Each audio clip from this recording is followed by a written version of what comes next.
तो पुण्यात्मा, अब आपको ज्ञान भी सही मिल गया और समाधान भी ओके, शास्त्र अनुकूल है जो दास आपको बताएगा। तो अब ज़्यादा देर लगाने की आवश्यकता नहीं है। जिनको नाम मिल गया वो तो अपना आनंद ले और अन्य को भी समझाने की चेष्टा करो, क्योंकि आपको पता लग गया। आपके संपर्क में कोई आ, उसको बताने का आपका परम कर्तव्य बनता है, समझाने का, क्योंकि नहीं तो फिर आप दोषी हो जाओगे। क्योंकि हम सभी एक ही परमात्मा की संतान हैं और हम भी उसी स्थिति में थे पहले, जब तक हमें ज्ञान नहीं हुआ। और फिर ये साधना ना मिलने से, ये भक्ति ना मिलने से, परमेश्वर की शरण ना मिलने से हमारे ऊपर कितनी आपदाएं आनी थी, उससे भी आप परिचित हो जाओगे।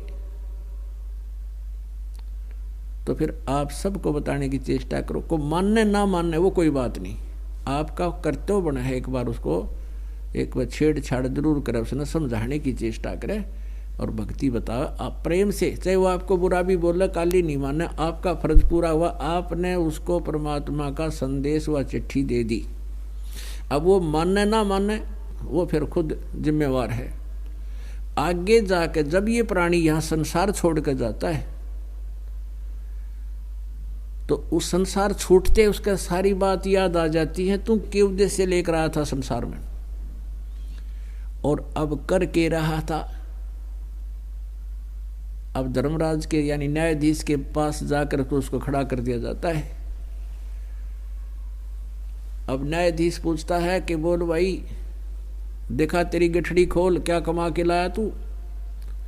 वो तो उसके पास वो भी होता है सारा कुछ, तो उसको पता चल जाता है कहाँ मुझसे भूल होगी। अब वहाँ ये प्राणी एक बात कहता है, ये क्या कहता है कि हे भगवान,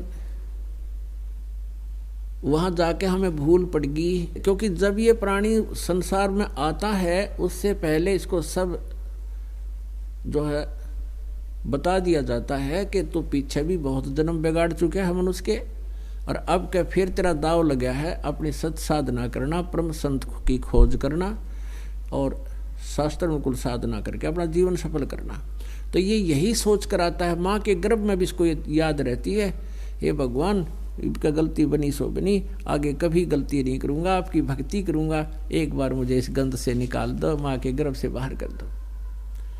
तो वहाँ तो इसको याद थी। जब ये यहाँ आया तो तीनों गुणों का एकदम प्रभाव हो गया, त्रिगुणमयी माया का, ये फिर भी अचेत हो गया। तो इसको नए सिरे से जो जैसी पढ़ाई पढ़ा देता है उसी तरह शुरू कर देता है। तो फिर परमात्मा अपने सिर पर अब भार नहीं रखते, अपने सिर उलाना नहीं रखते, वो भी किसी ना किसी माध्यम से कोई संदेश उस तक पहुंचवा कर छोड़ते हैं। अब जगह जगह चैनलों पर चल रहा है, पुस्तक बांटी जा रही है, भगत बहन भाई आपस में जो मिलने वाले उनसे भी चर्चा कर रहे हो, तो उस तक संदेश पहुंचा दिया आपने। अब वो वहां जाकर के ये कहता है धर्मराज के दरबार में, जब यहाँ लुट पिट कर चला जाता है भक्ति ना करके और कहने से भी नहीं मानता है, तब वो एक बात कहता वहां जाके, हे भगवान हमने पता नहीं चला, हमारे को किसी ने बताया नहीं, भक्ति कर लो। तब उसकी वो फिल्म चलाई जाती है, क्योंकि एक फिल्म तो हमारे अंदर कोड वर्डों में डिपॉजिट होती है, जो कर्म हम दिन रात करते हैं, और उसकी एक कॉपी भगवान के पास पहुंच जाती है, फैक्स हो जाती है, यहाँ से वो ईमेल हो जाती है, और भगवान के पास वो कॉपी होती है, उसको चला के दिखा देता उसकी सीडी को, अगले तू क्या कह रहा है कि मेरे को किसी ने बताया नहीं, देखिए भक्त ये बहन क्या कह रही है तुझे, और तू क्या कह रहा है कि किसने देखा भगवान, मेरे पास समय नहीं है। तो फिर वो नीची गर्दन कर लेता है, हाँ परमात्मा कहा तो था इसने। तो पुण्यात्मा ना तो आपका सिर उलाना रहे, भगवान भी इस बात में उड़ाने में नहीं आता। अब चेष्टा करो मनाने की कि उसके ऊपर पहाड़ टूटेगा, तो परमात्मा वहां से भेज देता है कि चल नरक में जा तू। तो इस प्रकार ये प्राणी वहां जाकर समझ पाता है कि मेरे से गलती बन गई, तो फिर क्या बने भाई, अच्छे दिन पाछे गए और गुरु से किया ना हेत, अब पछतावा क्या करे, या तो चिड़िया चुगी खेत। तो पुण्यात्माओं, आपका सौभाग्य है कि आपको परमात्मा का यूं मार्ग मिला और इस पर खरा उतरना है अपने। ये बातें कहन सुन की नहीं, कर पाड़न की है। अब फिर एक प्रसंग चला था कि सतगुरु शरण में आने से आई टले बला, और जब भाग्य में मृत्यु दंड हो, सूली हो, वह कांटे में टल जाए। पहले मृत्यु दंड दिया करते थे, एक गोल चक्कर सा होता था और उसके बीच में एक सुराख होता था, और उसके ऊपर उस व्यक्ति को बांध दिया जाता था गोल चक्कर के ऊपर, और उसके नीचे सुराख से एक भाला निकलता था बहुत तेज नोक वाला, और उस व्यक्ति को वहां विवश कर दिया जाता था, उस बांध दिया जाता था। और जब तक वो धीरे धीरे उसको छोड़ दिया जाता था, अपने प्रेशर से अपने आप नीचे आता था। व्यक्ति तो हल सकता नहीं था, और वो भाला उसके नीचे से और धीरे धीरे धीरे धीरे सिर में से निकलता था। उसको सूली तोड़ना कहते थे। वो मृत्यु दंड ऐसे दी जाती थी।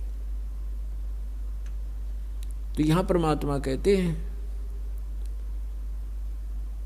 कि संत शरण में आने से आई टले बला, और जय मस्तक में सूली होवा काटे में टल जा। आपने ऋग्वेद मंडल नंबर 9 और सूक्त नंबर 1 का मंत्र 8 और 9 में बहुत बार दिखाया है, फिर आने पर समय आने पर दिखाएंगे।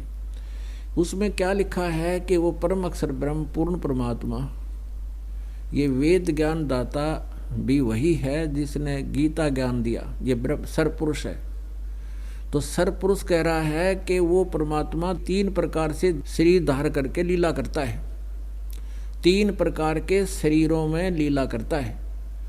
एक रूप में तो वो सतलोक में रहता है, ऊपर के लोकों में, तीनों लोक, 4 लोकों में, सतलोक, अलखलोक, अगमलोक और अकैलोक में।